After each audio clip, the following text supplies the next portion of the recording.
will be adequate, because as matter stands in our proposed amendment, is that the persons who are appointed must be in that position for a period of 3 months, and the municipality or council must proceed with the recruitment process. And in the event that that recruitment process should not be finalized within the 3-month period, they may request the MEC to extend that for a period of a further 3 months.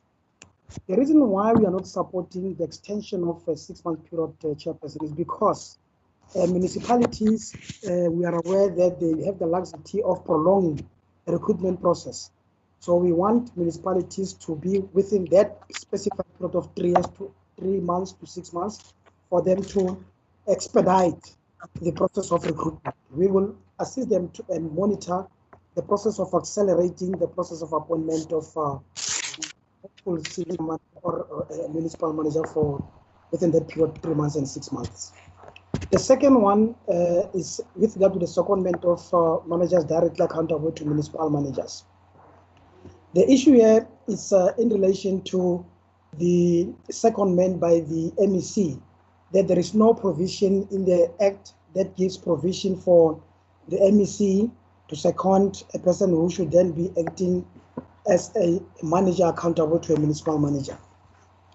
Our response is that the absence of an express provision in the bill to second persons to act as senior managers does not necessarily take away the MEC to second a person. Firstly, the MECs and national government must make sure that municipalities are capacitated, that in the event that there is no other senior manager tentatively appointed, other senior or other middle managers in the municipality may then be appointed in an acting capacity, and the MEC, in the absence of a suitably accountable person to act in the position of a manager accountable to a municipal manager, will then have to second someone who will then act as a manager accountable to a municipal manager. The third comment was the municipal manager appointing managers directly accountable to a municipal manager. The feeling of the stakeholders was that there was a further disjuncture and not a clear distinction in relation to whether council or the municipal manager may appoint someone as a senior manager in consultation or after consultation with council. We are of the opinion that the power to appoint managers directly accountable to a senior manager lies with the municipal council. So it is proper that the senior manager will then be appointed after consultation with the municipal council, in consultation with the municipal council. We make sure that the power to appoint a senior manager, especially those who are accountable to a municipal manager, should not be taken away from council as it is in the spirit of the Municipal Systems Act. And we are not supporting the idea that the municipal manager must have the sole power to appoint managers accountable to a municipal manager, but that particular right belongs to a municipal council. Another comment is in relation to fixed-term contract of managers directly accountable to municipal managers. When this matter was before the Parliament in 2011, the deletion was when we deleted Section 57.7, it made provision for the appointment of managers accountable to senior managers to be appointed on a permanent basis. However, there was a misunderstanding in relation to the interpretation thereof. What we are putting forth is a clear indication that there should be a clear indication in the Act itself that managers accountable to senior managers should be appointed on a permanent basis for purposes of stability and also for purposes of continuity and for municipalities to have institutional memory going forward after local government elections in particular. The next one was the limitation of political rights of municipal managers and managers directly accountable to municipal managers.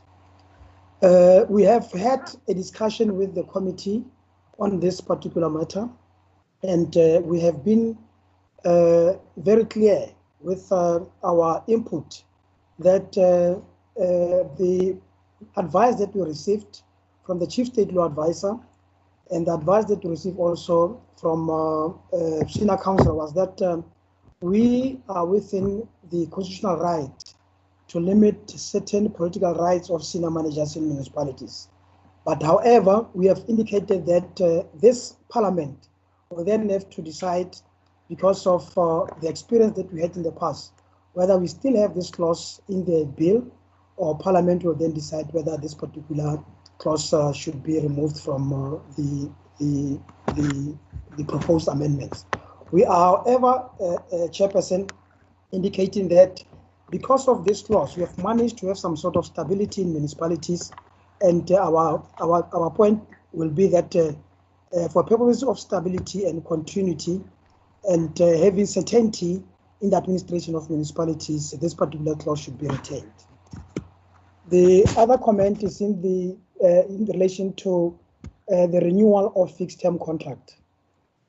We looked at the issue in relation to this is that most municipalities, or some municipalities, looked into this existence of this clause for them not to follow the proper processes of recruitment.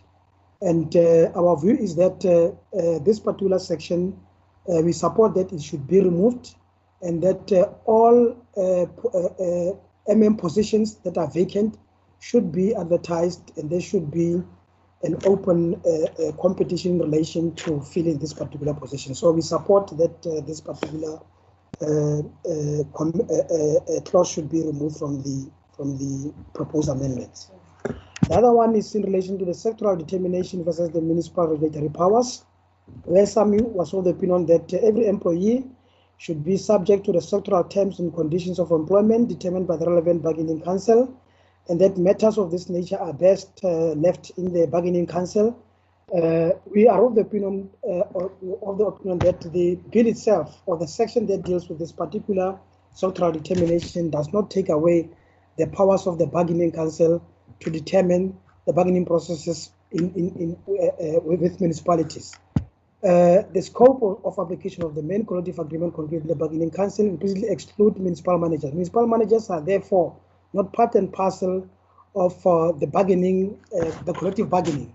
And as a result, we are of the view that Section 72 of the Municipal Systems Act, as it stands, give the authority to make the minister the authority to make regulations and setting minimum norms and standards, and that include also matters relating to the salaries and so on. So, because they are not part and parcel of the bargaining council, there should be a different regime that deals with their rights, and that should be left out of the bargaining council. The second one is in relation to the maladministration and malpractice of mismanagement, Section 106 of the Act in relation to the maladministration, malpractices and mismanagement by MEC. This relates to instances where MECs are given the authority to investigate in instances where there are allegations of maladministration, malpractices and mismanagement. And in instances where MECs are not doing that, then the minister will then be required to do that. We are of the opinion that this should be included in the proposed amendment, as it gives enough space for MECs in instances of allegations of maladministration and mismanagement, that in instances where this is not done by the MECs, then the minister should do that. So we are of the opinion that this should be left in the proposed amendments. Those were the clubbed proposed amendments that we received from stakeholders, and that were also canvassed during the deliberations with the portfolio committee. And we are of the opinion that the deliberations will also come clearly when the portfolio committee discusses clause by clause of the bill, that the deliberations will then, this particular position of the department will give some sort of an advice to the portfolio committee on how to deal with the proposed amendments in the bill. Thanks, Chairperson and Deputy Minister and honorable members. Thank you, Mr. Mutashuku, for the presentation. Committee members, can you switch off your mic? Can you switch off your mic, Tebo? Tebo must switch off his mic. Mute your mic. Okay. Members, while he's trying to mute his mic, can I see a show of hands of members who want to discuss whether we agree or disagree with the proposal, and if there's any other proposal that members want to make? I'm giving you this opportunity. Can I see a show of hands? Before that, let me welcome the following colleagues who have joined us: Honorable Tou, Honorable Tuli, and Honorable Hadebe, and the state law advisor. They are here, including the parliamentary legal advisor. They are all here. And who wants to speak? Can I see show of hands? Opperman. Hussein. It's Bring. I have raised my chair on the platform. Opperman. Opperman. Hussein. Who else? Kalipi. I've already noted you long ago. Oh, thank you. So, yes. So it will be Brink, Kalipi, Opperman, Hussein, and Tou. Is that all? In that order. Honorable Brink. Thanks very much, Chair. I think the one thing I do appreciate in the first instance is the brevity of the proposal, and I think it sets a good standard for other officials because we've read these things before. But I just want to say before I put my questions that it would be very useful if in preparing the presentations in future, reference is made to the actual sections or clauses of the bill, because you'll see, you know, if you look at slide 15, for example, which refers to section 54, capital A, sub 8. There's no reference to that section, in fact, of the bill. There's no reference to that clause of the bill, and it would just be good housekeeping to include that. The same with slide 29 that refers to, I think, section 72. Having said that, Chair, my question would just be going to slide 15 that refers to 54 capital A sub 8. The request here was that the MEC, once he becomes aware of an irregularity or once he receives appointment details about the appointment of a senior manager, he's got 14 days to take certain actions, including going to court to set the appointment aside. And the request before the committee was that 14 days to brief an attorney, senior counsel, go to court, might not be adequate. Now, this, you have to remember, this is 14 days. The Municipal Council's got 14 days since the date of appointment to submit the papers to the MEC, and then there's a further 14 days once the MEC has received this information for him to act on any patent illegalities. Now, as I said in the presentation itself, the reasons for rejecting this proposal are not exactly clear. It's sort of a one-liner, and maybe we must just get that right so that we can enter this thing with the right frame of mind. Second question, Chair, is, of course, the big issue about this bill is the attack that there was in court on the restriction of senior managers to hold office in political parties. That restriction has been there since 2011. The court never made a decision about the substance of it, about the substantive issue. the Amendment Act of 2011 was set aside because of a tagging issue, a legal technicality. And I think we are pretty sure that this limitation as it stands in the bill is probably above reproach. It might be a limitation on political rights, but it's a justifiable limitation given that we want a professional public service and that senior managers in municipalities holding political offices undermines that important constitutional objective.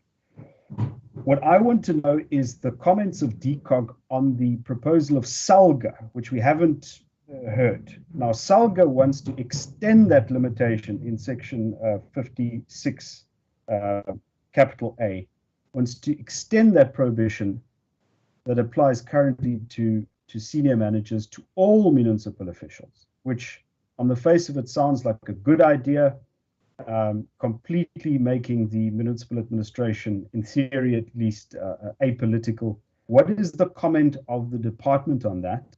And once the state law advisors join us, I would like to know from them, what do they think about the constitutionality of taking SALGA's proposal? Great, thanks, Chair. So the crisp question is, what do they think of SALGA's proposal of extending the prohibition on holding political offices in political parties to all municipal officials? Do they think it will survive a constitutional challenge? Given that if you look at the limitation of fundamental rights, you have to consider things like the nature and extent of the limitation, and whether less restrictive limitations could have been considered. So I like, on the face of it, I like the idea of a completely apolitical municipal service, but the question to the law advisors is, do they think if we take SALGA's proposal on board that it will survive attack on its constitutionality? Thank you, Chair. Honorable Brink, Honorable Mkalipi. Ngiyabonga, Sihlalo. Thanks for the presentation, Chairperson. I'm very sorry that I could not get the presentation in time.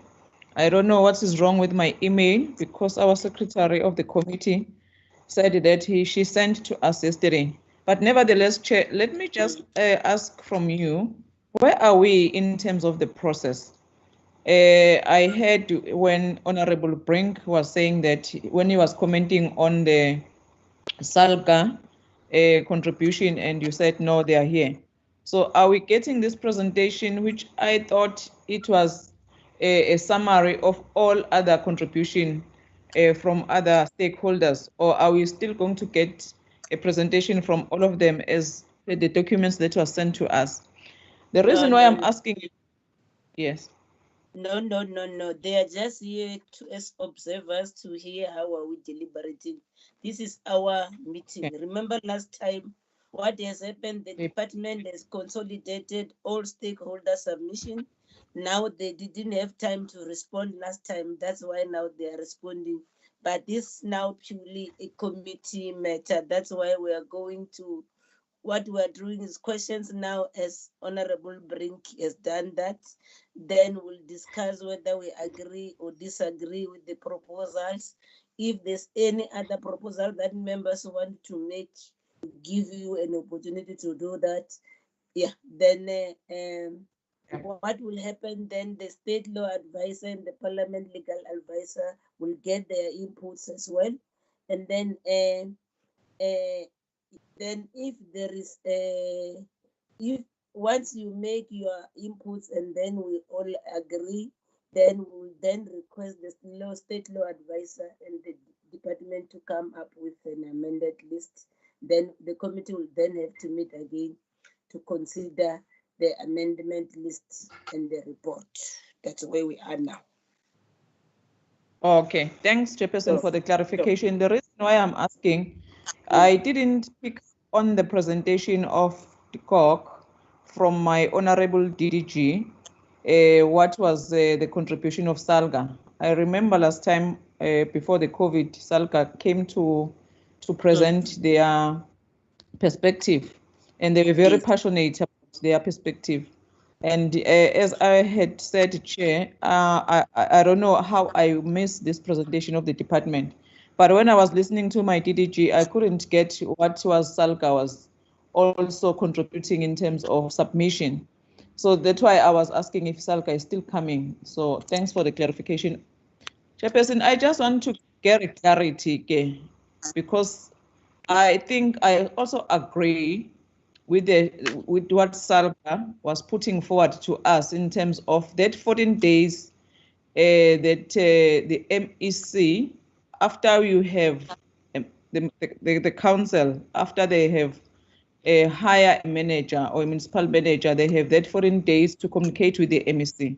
And I remember very well SALGA saying that it does not work because at some point MEC comes back after 3 months or 6 months or whatever. So there's no specific time frame in terms of the act to say that the MEC must comment on such and such date. And then when the MEC comes back after so many months have been passed, and it also disorganized the municipalities big time. So that concurrency of the MEC must be also be debated by the committee and also be addressed accordingly to the act. So that one, I think it must also come clear because the decision must be taken by the committee. Yes. When I was listening to my DDG, we was commenting on the issue of fixed term contract of managers. And according to the DDGs, he is saying that he's supporting that notion of the fixed term contract. I also want to get a clarity from my DDG in terms of section 198B to AB of the Labor Relations Act. Did the COC took to consideration the LRA to that effect of fixed term contract?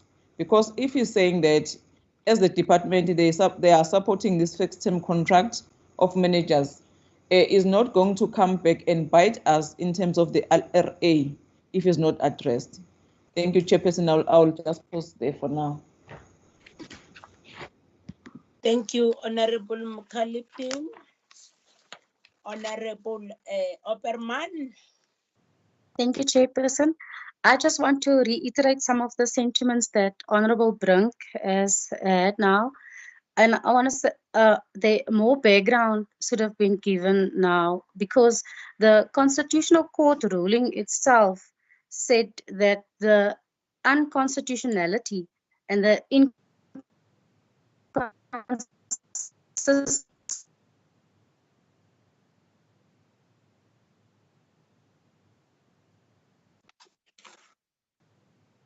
Honorable members, is it only me who can hear? Yeah, no, we also can't hear. No, we lost her, Chair. Okay, can we move to Honorable Hussein while she's trying to connect back? Chair, can I just ask, thank you very much, Chairperson. May I just ask Tebogo, please, if you can just put that slide 15 back up on the screen. Because I just want to raise just a point of clarity before I make the comment. Otherwise, it will be unfair to say what I'm going to say. If you don't mind just putting it back up on the screen for me. Slide 15, Tebogo. It's the one that talks about the political appointments that Honorable Brink was referring to.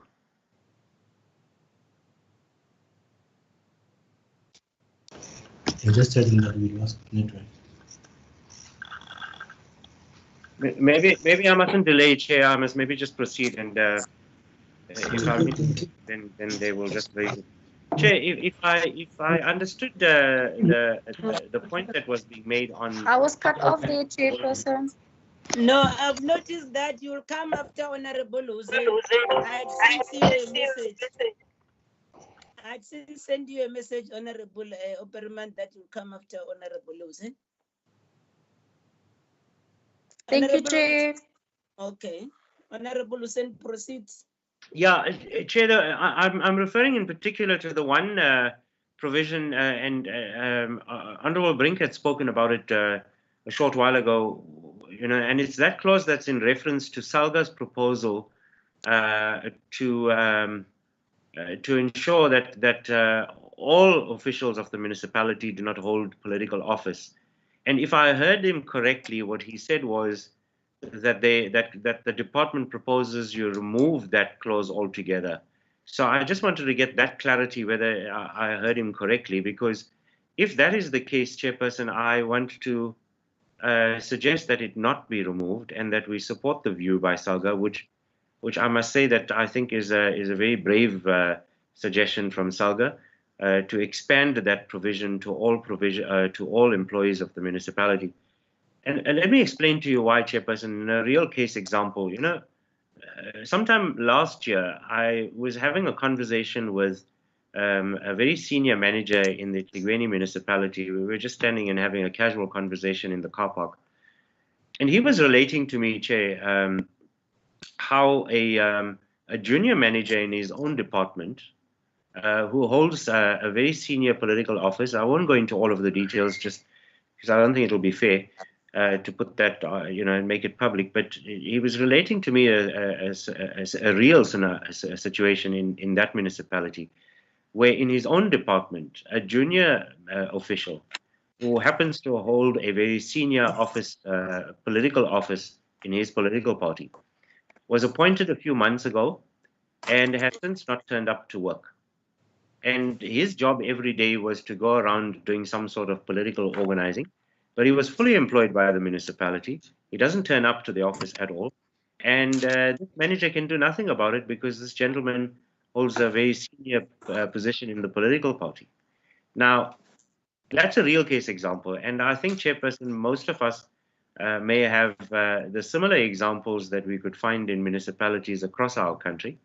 And for that reason, I think that if we genuinely want to rid our municipalities of all form of political interference from any political party, that we must try and professionalize our operations in all municipalities so that we can try and isolate all political involvement from municipalities, and that people then, you know, those civil servants that are appointed do so on the basis of what's in the best interest of the municipality, rather than what's in the best interest of the political party that they represent. So I want to caution the department if they suggest that that provision in the bill must be removed, because I wouldn't support it, given that example that I've just illustrated, and I'm sure there must be more. That's the only point I wanted to raise. Thank you very much, Chair. Thank you, Honorable Hussein. Honorable Oberman. Thank you, Chairperson. I'm partly covered by what Honorable Hussein and Honorable Brunk just said, because the Constitutional Court ruling itself never said that this particular amendment with regards to Section 56, capital A1, was an unjustifiable limitation as per Section 36 of the Constitution. So in part, I agree with Salga that no employee of the municipality should hold any political office. Then with regards to the Constitutional Court ruling itself, when the court ruled that this bill was unconstitutional and inconsistent and invalid, it directly stemmed from the procedural flaws of the bill. The court's only concern was that the bill was not tagged or categorized correctly, and therefore it was invalid for want of compliance with Section 76 of the Constitution. So at that time, it only meant that it must have been categorized as a Section 75 bill rather than a Section 76 bill, meaning an ordinary bill affecting the provinces and not an ordinary bill not affecting the provinces. I still have some concern about how we prevent job hopping from MMs and CFOs, especially those who have been dismissed for financial misconduct. And I believe that they must be prohibited for re-employment at any other municipality, and there must be some kind of blacklisting for MMs and CFOs who've been dismissed for financial misconduct. And then on page 30, with regards to Section 106 investigations, I'm not sure what the department stance is on that, and that if we decided that councils must be compelled to implement the resolutions. And I believe that MPEX must receive more attention in terms of capacitation. Thank you, Chairperson. Thank you, Honorable Opperman. Honorable Clow. Thank you, Chairperson. Can you hear me, Chairperson? Hello. Chairperson. Say those people who are making noise at the background, tell them to go. Okay, Chairperson. Can you tell your grandchildren to run away from you? Can you hear me, my Chairperson? We yes, can hear okay. You. Okay, so thank you very much. To stay away from you. Okay, thank you very much. Yes, Chairperson. My question will be on the issue of the problem statement on page 9. That under the expenditure, that due to COVID-19, the residents of many municipalities still needs to be rebated by making sure that they are given a percentage of rebate, especially on water and electricity. What will be the intake on that? Another question will be on the prolonged labor dispute, that it needs to be avoided by all costs and be resolved as soon as possible. And also speeding the process in making sure that they minimize the dispute, so that workers are at work all the times.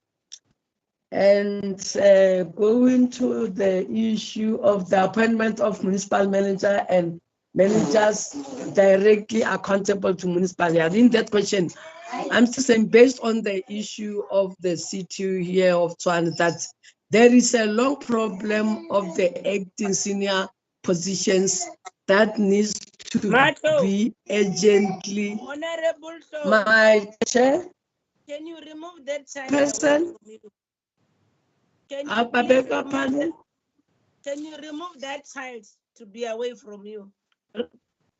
There's a child who's making noise there. Should I remove?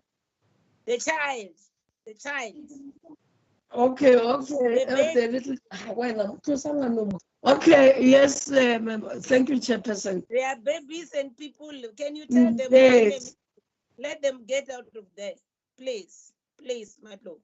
Yes, I thought, hey, this little one, man, is troubling us. Oh, my Chairperson, another question will be that on the issue of, still on the problem statement, that there are a long problem of the municipalities, that the acting senior positions, on the problem of the acting senior positions, that needs to be urgently resolved, especially on the issue of acting accountant, acting deputy director, and directors, because you find out that that person has long been acting in that position for plus minus 10 to 15 years. And sometimes they put that person aside and they put somebody who maybe grade 12 or a grade 12 plus diploma to act on that position. So this also needs an urgent attention. On the issue of the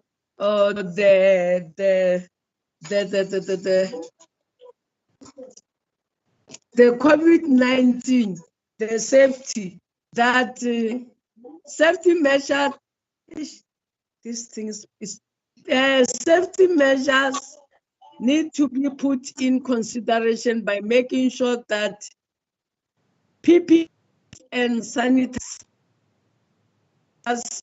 are enough that they Chair. can cover the Mato, period of 3 months. Chairperson. Honorable You Joe, can't hear me. you are children. We are in a meeting, please, Honorable Joe. Do I have to stop you because we are hearing the background of your children? Chair. Okay, can you hear me? Honorable Mkalimbi? Also, Chair, I think that Mamto is also engaging on another presentation because now she's talking about PPEs and sanitizers. I'm not sure, Chair, if you heard. Yes. And I heard that the focus, I think the focus is the people around her as well that are making it to lose focus. Matlo, can you focus on the meeting and tell these people that on the issue, the person, I'm on the issue of for nepotism, lack of effective performance management system. Yes, that. Where are you The referring question, to? it needs to be clarified very clear because the question of whistleblower, it must be given clarity that he is reporting to who. E.g., let's say one person is damaging service delivery operations. Needs to be reported somewhere. Honorable Chair. Yes. Which presentation are you dealing with? What page of the presentation are you talking to? Because the issues that you are bringing are not in line with what we're dealing with now. Honorable Chair. Honorable Chair. I can't hear you. I can't hear. What are they saying? Because of the kids, then I'll have to stop you because of the kids that are there with you, Honorable Chair. No, I can't hear. Yes, we'll have to stop it here from you. Admin. Hello. Can you Hello. mute Honorable Chair, please, for me? Honorable Chair. Yes. Honorable Chair, Gigi, proceed. Yeah, Honorable Chair, I was to say that Honorable Chair is not talking on the presentation at hand. Yes. That's why I kept on asking which document is she referring to? Yes, maybe you must mute her for the moment. No, we have muted her. Can we move? Because we have muted her now. She's on mute. I've removed her. Yes, Chair. Sure. Do you want to comment on the bill? Yes, Chair. Yes, I want to comment, Chair. The floor is yours. Let's proceed. Thanks, Chair. Mine, Chair, would be just on the slide on the limitation of political rights. And well, of course, that the department is only supporting that is the limitation on municipal manager and managers accounting to him. If I understood, I heard correctly. My point here would be that perhaps the expansion of the limitation of rights to all employees as recommended by SALGA would be actually appropriate. Because at the moment now, if we'll be looking at the objectives of the amendment, underpinning those objectives was the professionalization of the sector. And critically, it was to address the challenge of political and administrative interface. Then that's the purpose. And then therefore, if then we would not be extending the limitation of the rights to all employees of the municipalities, definitely there would be same unintended consequences, wherein would find a position that a junior employee would hold a senior position in a political structure. And then that would also pose a challenge to the administration and professionalization within the municipality. Then I think that perhaps the department must review this recommendation from SALGA that this extension should be to all municipal employees. That's my comment, Chair. Yes, thank you. I share the same sentiments with the speakers, mindful of what Honorable Brink has also asked, whether it will stand the test, the constitutional challenge. But the question that comes to the department, the mere rejection of this proposal by SALGA, is the department seriously serious about professionalization of the local government? Because you will all agree, colleagues, hell is breaking loose.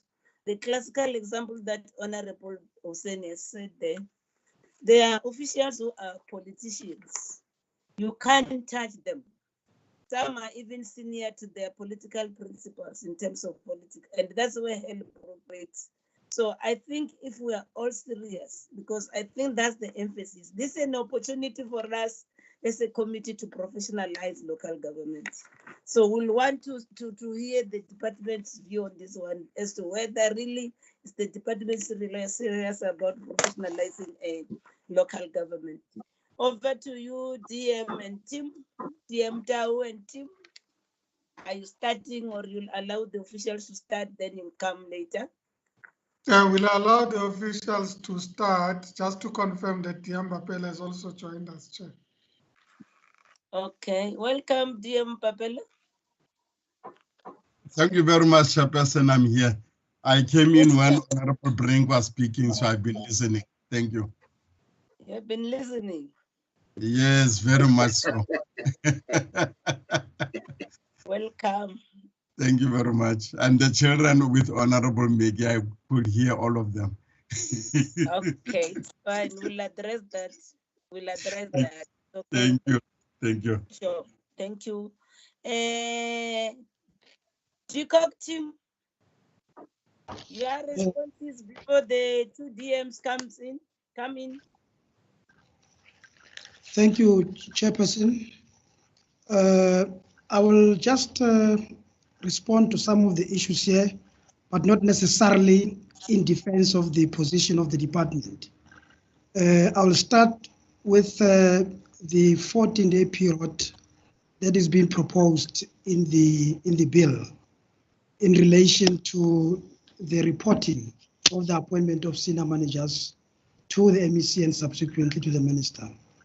The rationale behind this 14-day period, I'm aware of what SALGA has proposed, is the tendency of municipalities to prolong the finalization of the appointments of senior managers.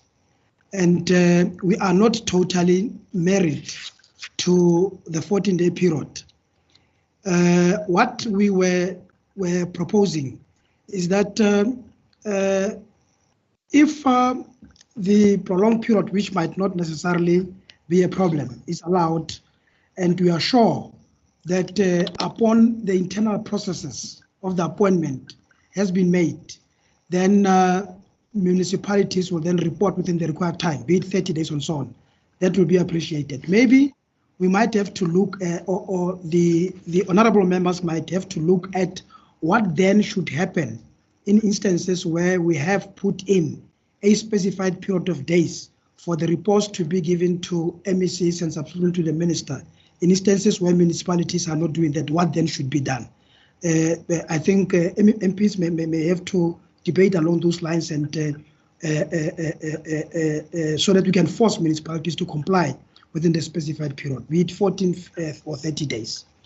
The other issue raised by the limitation of political rights. Our point was that this was the issue that was raised at the Constitutional Court, and MPs are right by saying that there was no determination made by the court in relation to this substantive matter. We are not saying that this should not be removed. We are only saying that honorable members might have to deliberate on this, and we might have maybe to have the chief state law advisor or parliamentary legal advisors to also look into the constitutionality of this in extending it to all staff members in municipalities. And if there is that constitutional test, the department does not have any problem in relation to extending. In actual fact, I've said in my presentation that that particular clause has brought stability in municipalities. And the extension thereof might bring even further stability in municipalities, because there will be a differentiation between the political and the administrative arm of council. So that is our position. We are not saying that this must be removed. We are saying it has helped us. That is why we have requested Parliament to expedite the finalization of this bill, so that we may then put into effect the issue relating to us seeing to it that we continue to work on what we gained over the years when this particular act was promulgated and signed by President in 2011. With regard to the fixed term contract of, and I think in relation to the limitation of political rights, the two DMs will also come handy in relation to how that assisted us to bring stability in municipalities. In relation to Honorable Mkhalipi on the fixed term contract, our point is that municipal managers may be appointed on a fixed term contract, but managers accountable to municipal managers must be, that is section, the so-called Section 56 managers, should be employed on a permanent basis for stability, for institutional memory, and also for continuity. That we have seen the influx of senior managers after each and every local government elections, and municipalities and the provincial and national and SALGA, we are spending a lot of money in capacitating these senior managers, and they are replaced in each and every 5 years after local government elections. So our rationale of proposing that managers accountable to senior managers must be on a permanent basis was solely based on those particular bases. In relation to what Honorable Opperman said on the job hopping, in instances where people have been found guilty of misconduct, that particular section is there in the proposed amendment, and it is also there in our regulations, that any staff member who's been found guilty of a misconduct, be it financial or otherwise, well, then his name or her name will be included in our database, and before municipalities can appoint, the database will then inform municipalities whether this person was found guilty or not, and the person will be precluded from being employed in the municipal space. So that we have, and we also have in our regulations. Honorable Matlow, on the people acting for a very long period, senior managers, by law, senior managers are not allowed to act for a period not exceeding 3 months, but in the event that certain processes have not been finalized, then people will then be, the municipalities will then request the MEC for an extension. And in this particular instance, we are saying that it is not allowed that people should be acting for a prolonged period. And in relation to Tshwane, senior managers who have been on an acting capacity for a very long period, we will look into the matter, and maybe that might relate to other officials of council, not necessarily senior managers, because we've got a committee that looks into all these acting capacity appointments, and on a quarterly basis, we look into this, review them, and instances where we find any wrongdoing, the minister will then inform municipalities to act accordingly. Honorable Mpumza, on limitation of political rights, I think I've already indicated that we have no problem in the extension being made to all staff members in municipalities. We might, honorable members might have to look into the constitutionality of it, because it was the bone of contention. In actual fact, what SAMU went to court with. The second issue that related to the tagging was just, by the way, issue. The main issue in relation to this was this particular matter.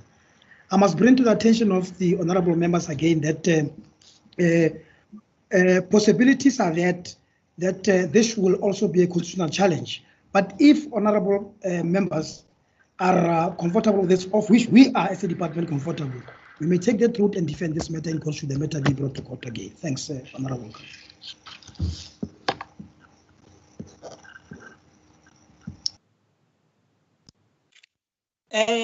Colleagues, do we have follow-ups, or we should allow the state law advisor for their input and the parliamentary legal advisor?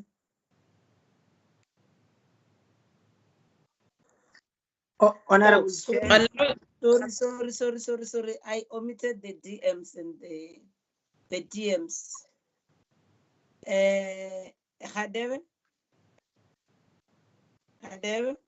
Yes, Chair. Are you starting with the DMs? Yes, they were responding. That's the difficulty of you joining the meeting a bit late, but I will give you an opportunity. Maybe the DMs will cover your concerns. No, Chair. I've been here for a very long time, Chair. I saw you coming. Yes. I saw you coming. I'm looking at the register. Yeah, you came before the DM, it's okay. But yes, I saw you when you come. Yes. Okay. Yes, you, Honorable Lutuli, that's why I acknowledge you, didn't I? Yeah, no, when you I did. saw you, You did. I did, yes. Yeah. But the time you came in, already members had already raised their hands. I had already noted. I even repeated several times. Any other hands? By that time, you were not yet in here. You hear? Yes. Am I wrong? Chair. Yes. My issue is on slide 17. In relation to the appointment. DMs, you'll come after him, ne? In relation to the appointment of the acting municipal manager, where the municipal manager is incapacitated, sick leave, and it is not practical for council to meet to appoint an acting manager. And the proposal from the department is that this matter should be provided for in the human resource policy adopted by council. The question would be, I think as things stand, the section 59 that deals with systems of delegation. Why can't this be dealt with in that provision of the legislation in terms of systems of delegation? Systems of delegation should be clear in an event where a municipal manager is sick, that at least the delegation must be delegated to certain individual until council meet. But if you're going to put it in the HR policy, I'm not too sure whether or not that won't be in conflict with issues of systems of delegation check. I'd like to get clarity on that aspect. Okay. Officials want to respond before I hand over to the DMs? What do you want us to do? Chairperson, my understanding is that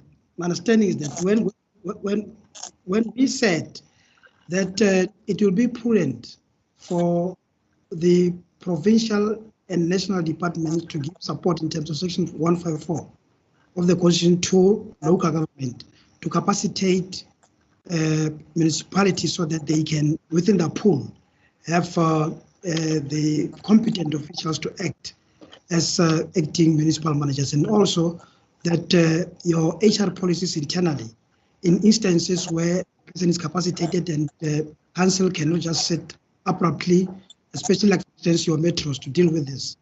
I am listening quite interestingly to Honorable Hadebe with an H, that we should then be looking into possibilities of looking into the delegation system. It is doable. We'll put some sort of a clause in relation to that for the committee to look into. But it is not something that it's not undoable. We will look into it so that we fortify the delegation system so that we can respond to the proposal made by Honorable Hadebe. Before the DM comes, Chair? the issue of appointments. Yes. Who's saying, Chair? No, it's fine. Continue, Chair. It was me. It's fine. Okay. No, you can I was proceed. trying to say this. Yes. Before the DMs comes to the picture as well, On this issue of appointments and the 14-day thing, there's nothing wrong with the 14-day. You remember, municipalities, councils, they put together panels that comprises of SALGA, COPTA, even maybe finance to recruit, and then the municipalities also, then they know in terms of the law, they have to report to the MEC for 14 days prior to the implementation of their council resolution or the person whomever they will have appointed. But the problem is not with municipalities. The problems is with the MECs who are delaying to answer to municipalities. Some take up to 3 months, some take up to six months. And then later on, when the municipality implement the resolution, they take them to court. But I don't think there's any reasonable court. Yes.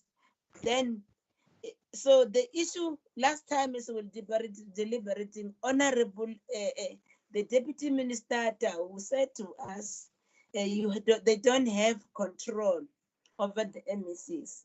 I would have want to see a proposal that was saying to say then maybe how do we empower either the minister to have that power over these MECs that are not compliant. But I can see also there's a proposal that we are going to deliberate around also penalties and remedial actions on these delinquent MECs that don't comply. Is it you, Hadeba, who's calling? Hadeb? No, Chair, I think it's Honorable Mkhalipi.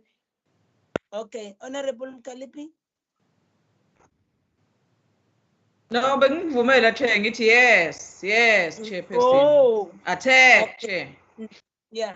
So those are the issues that maybe we'll deliberate on that, but they also will have wanted to, because for you as a department to just and say we don't have overall, we don't have control on the MECs, and then you're not providing a solution what needs to be done. But we are going to also deliberate on that one. Over to you, DM Bapela, then GM Tau. Thank you, Chairperson. I will be leaving DM Dow to deal with the issues, including the issue whether this bill will now pass the constitutional muster. Because as you remember that this bill was brought back on the taking issues, and those have been attended on to. Technicality. Yeah, and then however in the provisions, Yes, it was the taking the part. honorable member did not direct which area was suspicious. It was on the taking. Yeah, I know about the taking, but I don't know whether in the conditional body of the body of the bill, whether there's anything that the member was doubting. And hence the question, which was saying, will this time around the bill pass the constitutional bill? I know the officials did not respond to, but DM Dow has been delegated to deal with those particular issues. So I will then leave DM Dow to come in. DM Dow. Thank you very much, Chairperson and honorable members. Just to make a few comments, Honorable Chairperson, clearly we all are in agreement that with what we would want to achieve is the professionalization of public administration in the municipal space, and that for us to achieve this, we would need to put in place legislation that creates adequate controls for the delineation of responsibilities between the political and administrative functions in the municipality, but also that even as we clarify that we should try and ensure that the cross-pollination of political and administrative functions is limited or mitigated to the extent that it contributes to some of the governance challenges. As we try and do this, we have to be cognizant of the point that Honorable Mkhalipi raised in relation to this bill, also working in tandem with the Labor Relations Act, so that what we do is not in contravention of the Labor Relations Act. However, we need to ensure that we facilitate and enable an efficient and effective local government administration and governance system. I'm raising this in this way, Honorable Chair, because Indeed, it is not an easy exercise, neither for the department nor for Parliament, to be able to try and strike the appropriate balances. And this bill is trying to do exactly right that, trying to strike the appropriate balances in a very complex environment. Does it mean that we should anticipate possible constitutional challenges depending on how the bill is finally processed and what the committee and Parliament have agreed to? I suspect it's going to be dependent on how the final bill looks like at the point of proclamation, because it is at that point that we'll be able to determine whether in fact we've been able to mitigate any constitutional challenge. The other point that I thought I should make, Honorable Chair, is that we are going to collectively have to ensure that as we finalize legislation in this regard, we also say, and I'm going to make an example on the point that you raised, Chairperson, that to the extent that MECs have a duty in law to respond within a prescribed time frame, shouldn't it be that failure to respond within a prescribed time frame constitutes consent? So shouldn't we write it in such a way that it literally says to the MEC, if you have not responded in time, then it means that you have agreed. So in that way, you are able to discipline MECs in terms of their responsibility to respond within time and to meet the requisite timelines so that their actions do not undermine the administrative and political functions in the municipalities. So I think there is always a way in which we can write legislation in such a way that is enabling, but also enables all of us to stick to particular disciplines by prescribing that if you don't meet timelines, this is what the implication is. In essence, it doesn't mean that we as a department would then say to another sphere of government, we shall discipline you for doing this, but it is the legislation that imposes a particular discipline in the conduct of all office bearers in this regard. I would think it would be both provincial and national office bearers to comply to the requisite timeframes that are prescribed in legislation. I think, Honorable Chair, without wasting your time, I would have covered the bulk of the broader issues and political issues that have been raised, including the fact that, of course, this matter of the delineation of responsibility is on its own not going to be an issue, an easy issue to engage with, and that we need to strike an appropriate balance in how we craft the final legislation. Thank you very much. Thank you, DM Tau. State Law Advisor, Roland, are you ready to Yes. put on the document on this presentation? Good evening, Chair, honorable members. I'm sorry I was late to this meeting. I had some challenges with my laptop. Are you able to hear me, Chairperson? Yes, we can see you. Can you just put in your picture so that people can see you a bit? Then you can save your data later. Just zoom in your picture a bit. Oh, I don't know how to do that. You don't know how to do that? I don't know how to do that, Chair. Okay, proceed. You at least see We can hear you. You can elaborate again on Samu's attack on this particular section in the Constitutional Court. Samu attacked the fact that it was an unjustifiable limitation of the right to make political choices, but also a number of other rights. And then also Samu attacked the fact that they alleged that the definition of political office as it currently stands in the in the bill before us also is vague. To such an extent that a municipal manager that they do not infringe or impose, contradict the act, sorry. And then what the court also did was the court did not decide the specific substantive challenge, as Honourable Opperman indicated, because at that stage the court had already found the act to be unconstitutional on the basis of the procedure, of course, the tagging of the bill. So the court merely said that they would not be considering the substantive issue, and particularly the court indicated that this provision might even change later on during this parliamentary process, which we are currently at. And that's why the court didn't discuss it. And the court didn't even consider making an order on that.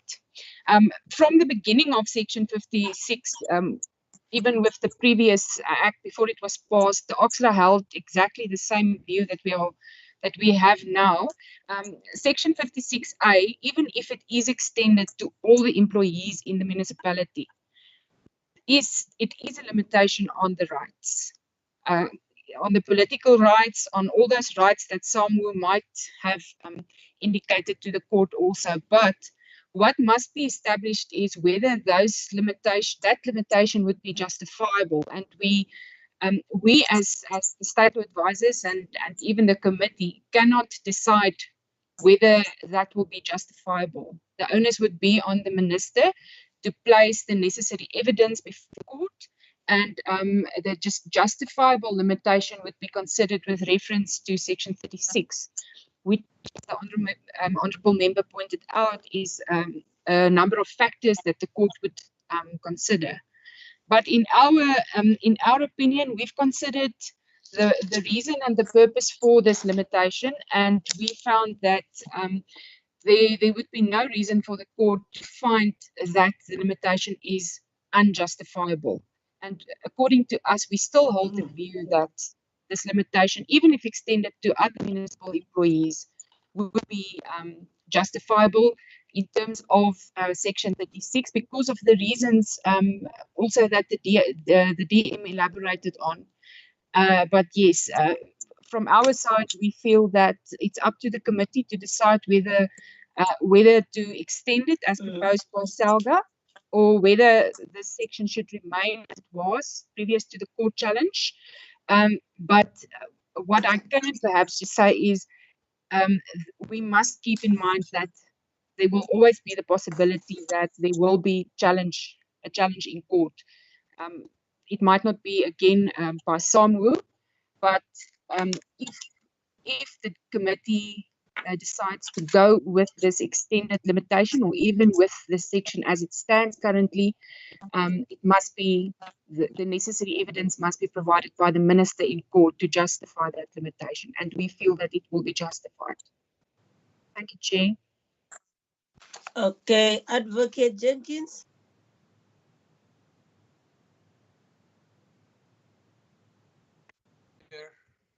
Here. Sorry, there I am. Thank you, ma'am. Good evening, honourable members and colleagues. I hope you can hear me. Am I audible, ma'am? Can I continue?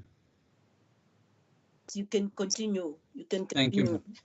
Yeah, I just want to address that specific area which my colleague from the State Law Advisors addressed now, the 56A.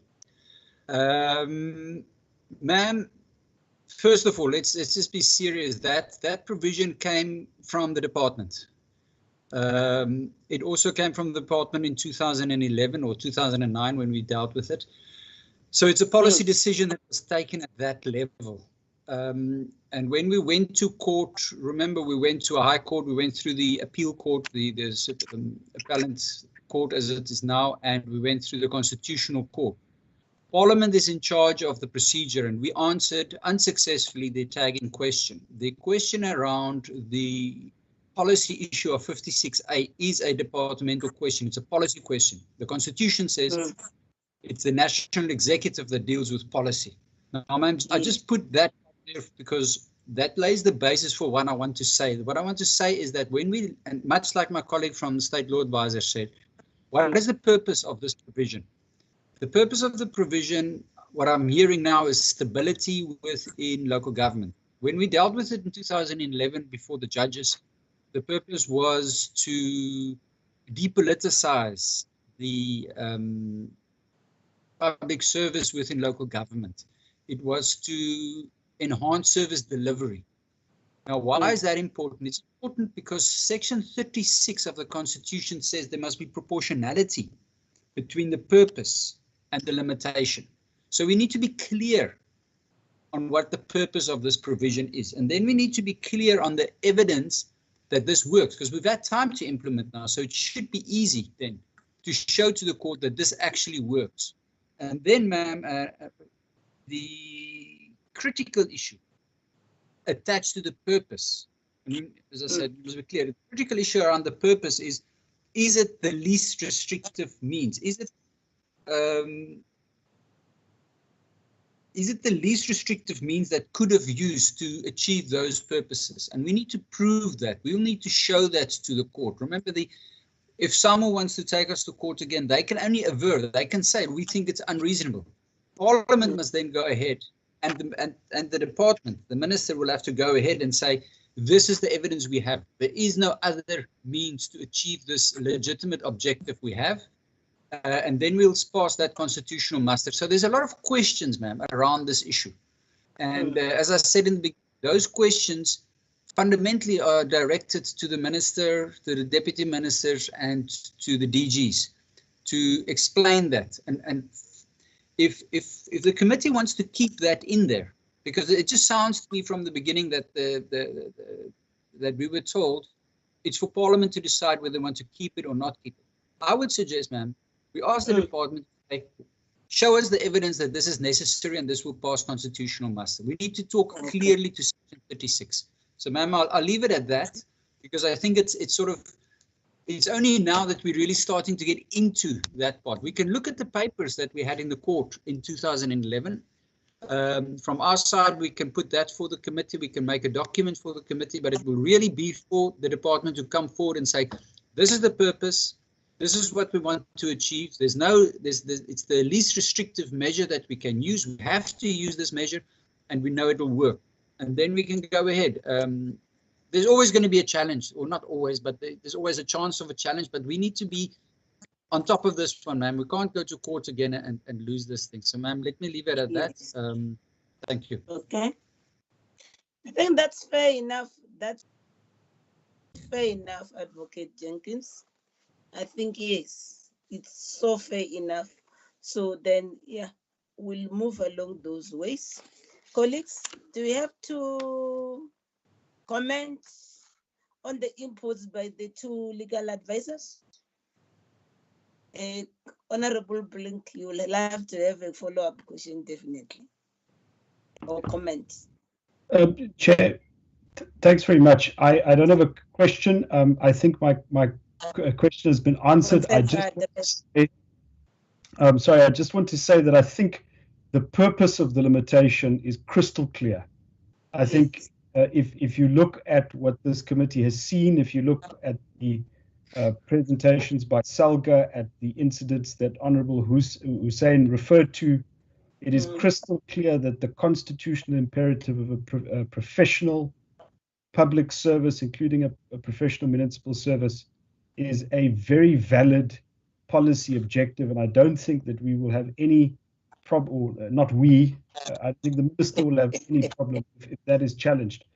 I think to an extent, Ms. van Aswegen has answered the question on the extended limitation that Salga proposes. And I think also, in all probability, there is sufficient grounds to support that extended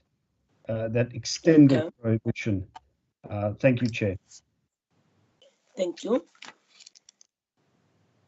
Chair? Thank you. It's hard, Deborah. Who else want to comment? Chair, I wanted to also just raise a quick point in response to Advocate Jenkins. Hussein, who else? Umza. Umza. Who else? Kalipi, you're okay?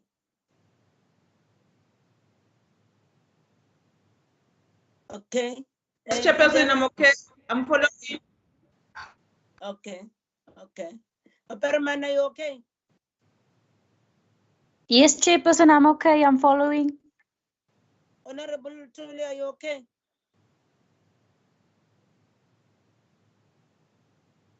I am satisfied, Chair, about the explanation to the legal. Thank you. Yeah, Chair.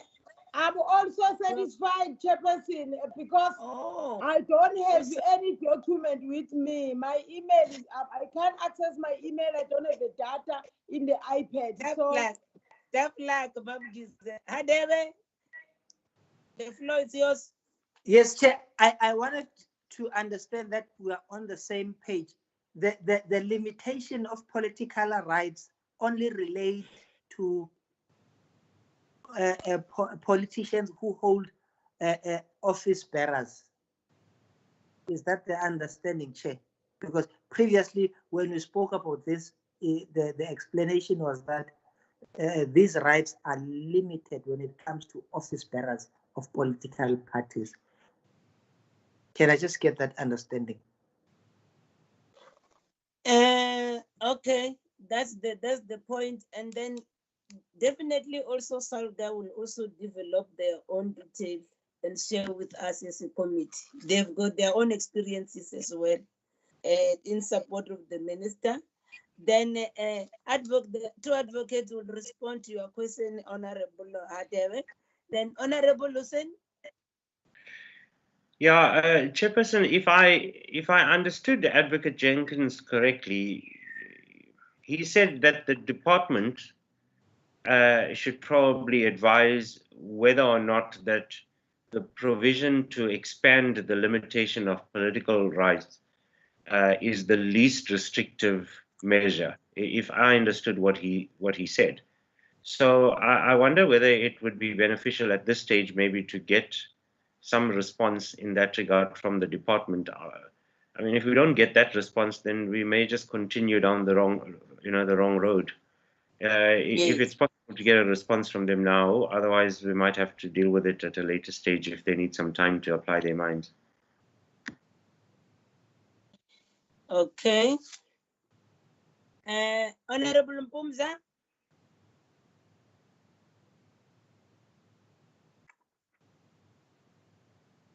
Honorable Mpumza. Hello, Chair. It's Chair. your turn. Am I audible? Thank you very much. Chair, first, yes, Chair. Both the state law advisor, Yolanda van Aswene, and Mr. Jenkins, they are indicating that perhaps there's a probability that this issue of the limitation might pass the constitutional muster, provided that there is a critical balance between the purpose and limitation in terms of the arguments that would be forwarded by the department, which gives us an indication then therefore that the extension may be justifiable, given that we are geared enough as a department to advance our argument and evidence that indeed the limitation of political rights to all employees would actually achieve the objective of professionalizing a local government. In particular, that now Mr. Jenkins is indicating that the purpose would be to achieve stability. And as per the input by the DDG Tebogo, was indicating that after the implementation of this particular amendment, since 2011, some semblance of stability in the municipality has been achieved. And then this would be one of the considerations that would have to be advanced by the department to ensure that this actually is achieved. Because, Chairperson, if we'll be looking at chapter 10 of the Constitution, how then chapter 10 of the Constitution outlines the professionalization and the standard in the public administration in South Africa, and in line with achieving a capable developmental state. Indeed, these are matters that would have to be taken into consideration for this amendment to be effected. Thanks, Chair. Okay. I'll start with the state law advisor and the parliament legal advisory services to respond to the issues as raised by Honorable Radebe. And then the department will address the issues as raised by Honorable Hussein. And then, yes, including the ones raised by Honorable Mpumsa. Yes. Over to you. Who's starting, Yolanda? Yes, Chair. Thank you very much. Yes, just in relation to the difference between political office and political office bearer. Section 56A states that a municipal manager or a manager directly accountable to such manager may not hold political office. So both of these terms are actually defined in the Municipal Systems Act. But what political office means is that it's a position of chairperson, deputy chairperson, secretary, deputy secretary, or treasury of the party nationally or in a province, region, or in other area in which the party operates. But then part B of that specific definition says that it's also any other position in the party that's equivalent to the position that's referred to in paragraph A, irrespective of the title designated to the position. So even if there is a position in a political party that is not specifically called chairperson or deputy chairperson, a position that is almost similar to that will also be a political office. But political office bearer is something different. That is also defined in the Municipal Systems Act. And that means a speaker, an executive mayor, a deputy executive mayor, a mayor, or a member of the executive committee. But what we are limiting the municipal managers on in Section 56 is to hold political office. So that means that they cannot be chairpersons or deputy chairpersons or secretaries or deputy secretaries or anything that has a similar standing or is equivalent to those positions. Now, I think that is where SAMWU, I was not part of the court of the court. That is what SAMWU indicate that is it me for political might be vague, because that part B of the definition might possibly open up the issue of political office, the definition of political office.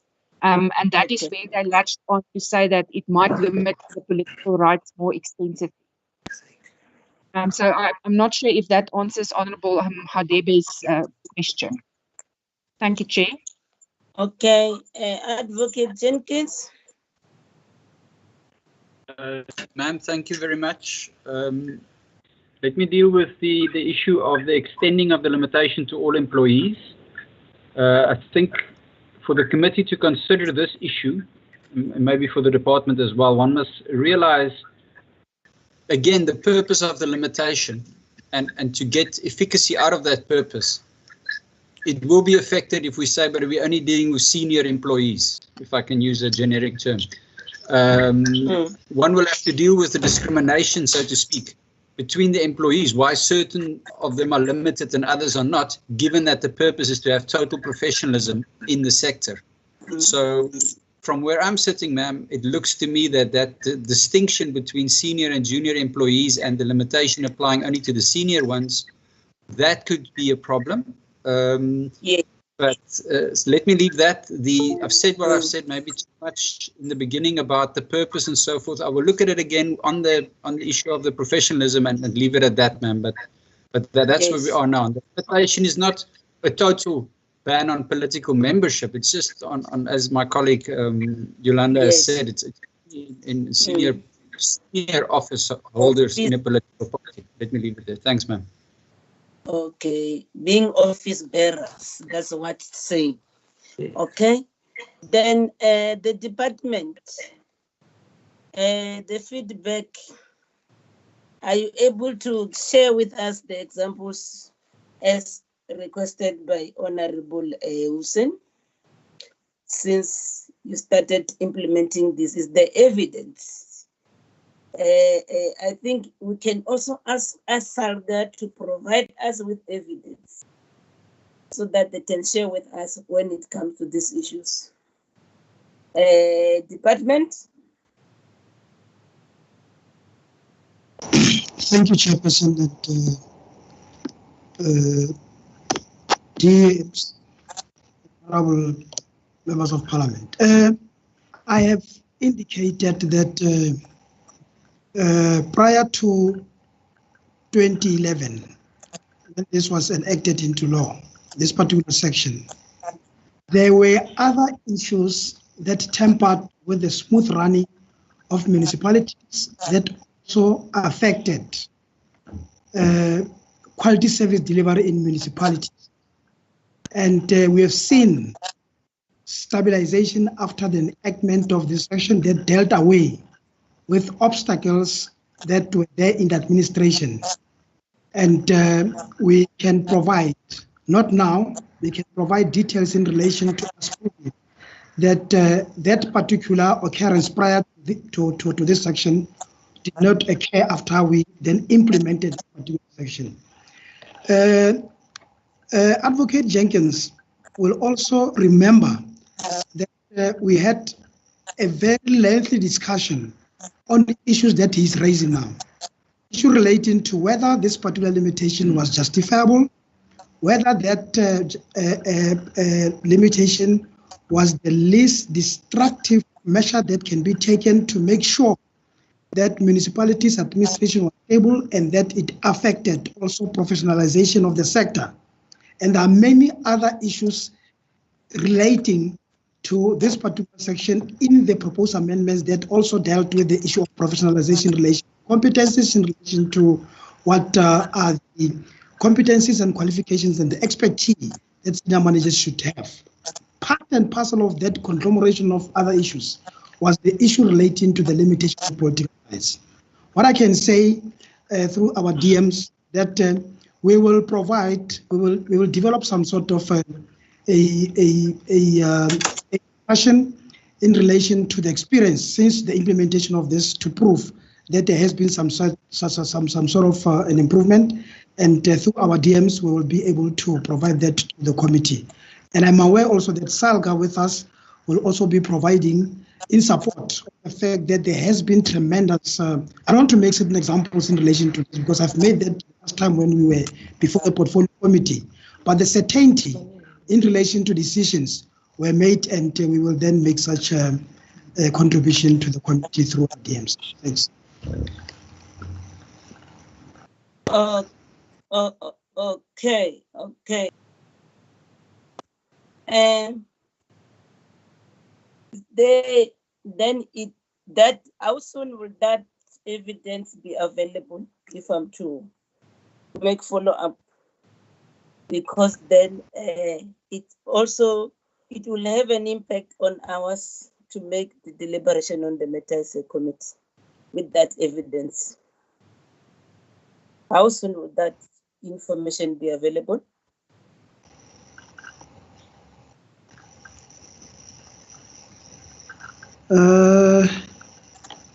Because the information is there just for compilation and whatever, maybe a week or so after this engagement, and we will provide that to our DMs and see how it goes. Salga, you are here, CEO and the Deputy President. I think you are around. I'll allow you to speak also. How long will it take for you to also give us that evidence as we want it as a committee? Salga, CEO, Deputy President.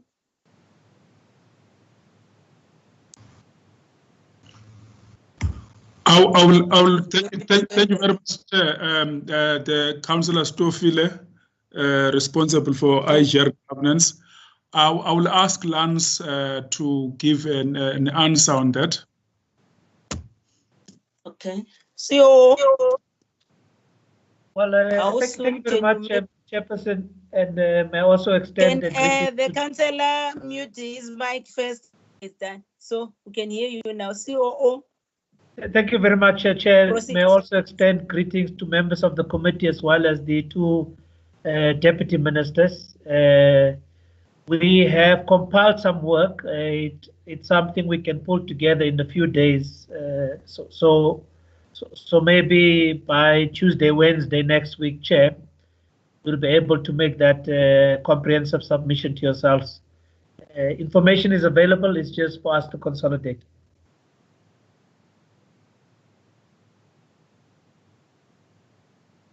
The meeting by Tuesday next week.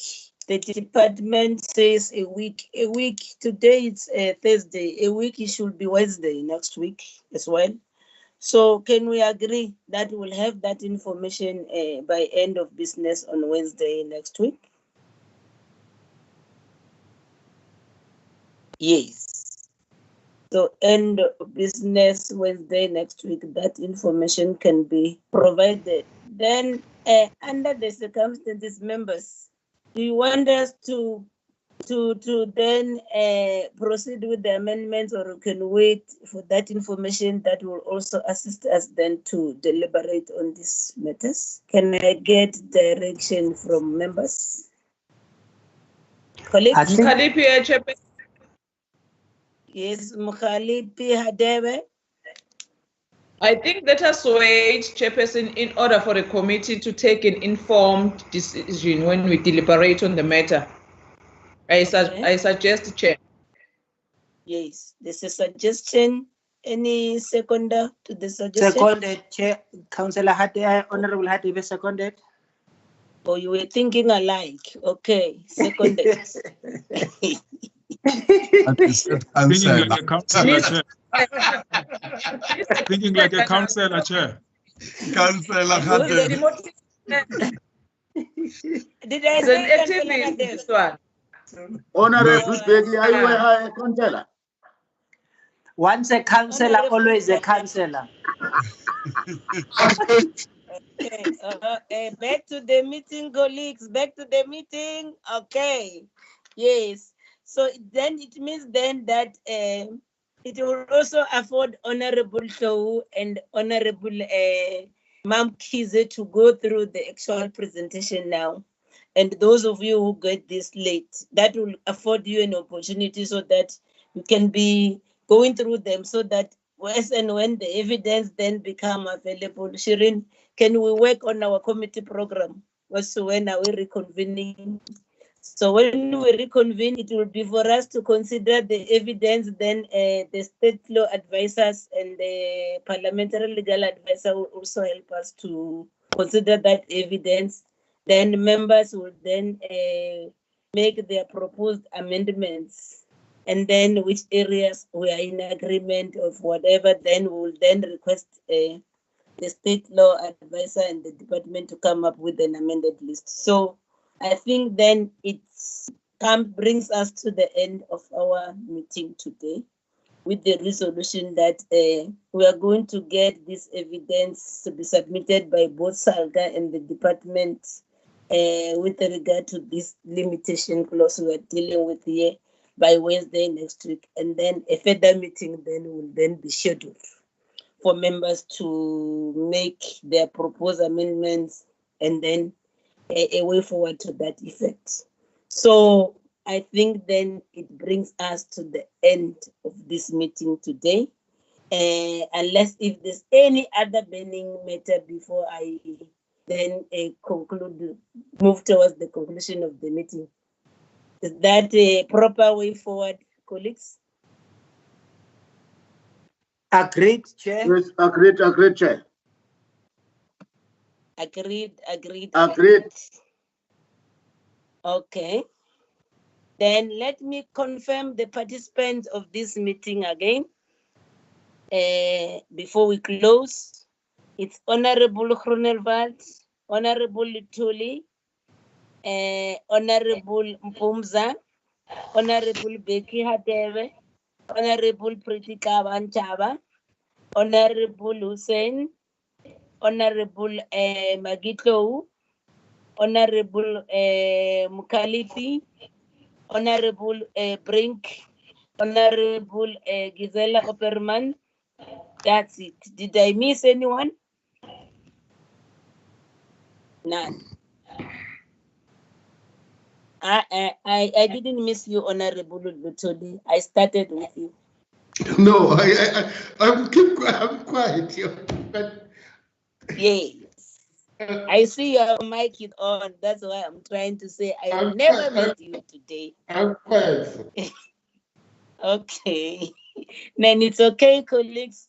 I think the way forward, as we have agreed, we are going to reconvene to consider the evidence that will have been provided by SALGA and the department itself. That's when then members will be able then to make their proposed amendments, and then we'll find a way how do we agree to all this as we've always done. Then, yeah, from there we'll decide on the way forward. I want to thank all the guests that have managed to attend this meeting, starting from SALGA, PMG, and any other guests that I've seen here in our presence.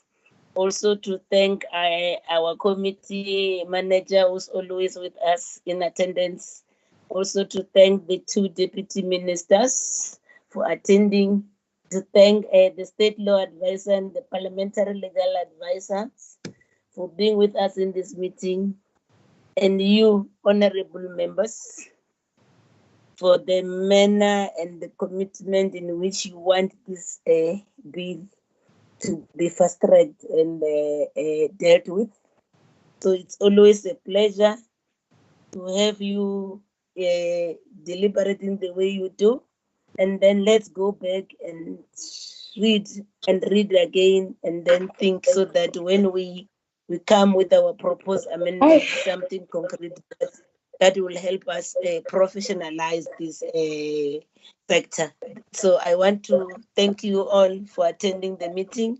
So you have an early night, at least the meeting gets adjourned. See you tomorrow. We are meeting tomorrow, same time. Thank you, colleagues. The meeting is adjourned. Thank you. Okay, Chair. Guys. DM. Which DM? Oh, there are two. There are two DMs. Yeah, the DM of Traditional Affairs. Hey, you come this side. Vamos to feel all right. Go on, Go on. Okay. Thank you, Chair. Come this side, Bopela. Yes. DM. Ngikubona ubamba umbhobho lapho ubambela unkosazana ekhuluma.